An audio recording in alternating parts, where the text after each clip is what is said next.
Mae wedi gorffen yn gyfartal. Cicio'r smotyn bydd yn penderfynu pwy sydd yn wynebu Pen-y-bont wythnos nesaf. Mae yn cefn pen chi, bod yn onest, ond mae rhaid ni concentrate am y gêm i gyd, a wedyn mor gyntedd mae'r chwiban ola na'n mynd. Hwna pryd fi'n dechrau meddwl am dy'r cicio'r smotyn.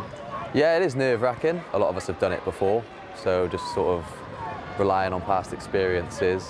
Mae chance o'n ni fod yn hero, really, a hwnna beth chi'n gallu neud fel goalkeeper yn teimlad arbennig. You know, taking a deep breath, calming yourself, and then picking your spot and going with it. A Rees o'r smotyn!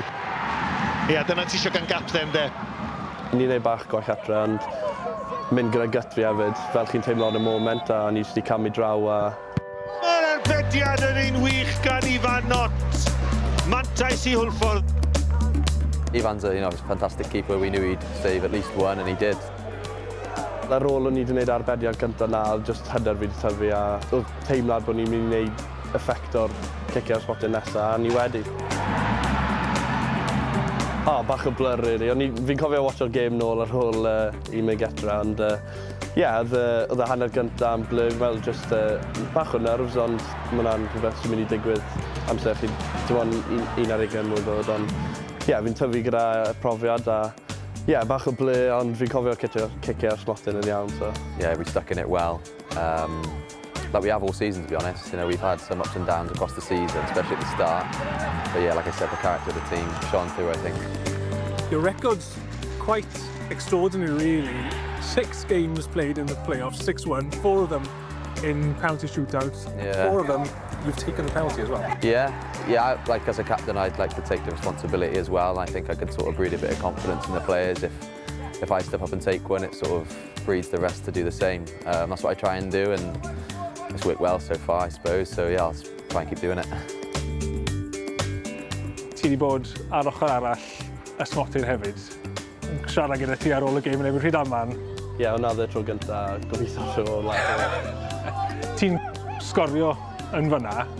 Wedi helpu ti meddwl am ti sut mae'r boi ochr draw yn gwynebu ti'n teimlo? Definitely. Mae lot o stwff chi'n gallu neud i'n nid yn galetach, ond mae llawer mwy o pwysau ar y pobl sy'n cymryd y cicio'r smotyn na'r golceidwad yn y rwyd. They're just a really strong, well-organised team. You know, Rees has got them how he wants them. They obviously had a really good start to the season. And yeah, they've got a good crowd, good following.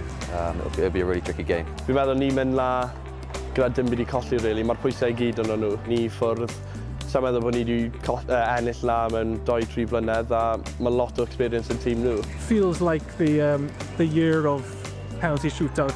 Both semi-finals we've had that have gone to penalties. I'm guessing they want to avoid one in the final for the playoffs. Yeah, I mean, to win it in 90 minutes would be great. I think that's what every team would like. You know, it's the way to do it if it can't be decided in normal time. Bydde'n meddwl y byd fi chwarae yn Ewrop hefyd. Bydde'n experience arall hefyd. It's what every team sets out for, I think, at the start of the season. It's a fantastic experience for everybody, players, coaches, fans. Lucky enough to go to Malta start of this season, which is fantastic. So yeah, if we can get there, it's what the club are looking to do, like year on year. So hopefully we can do that.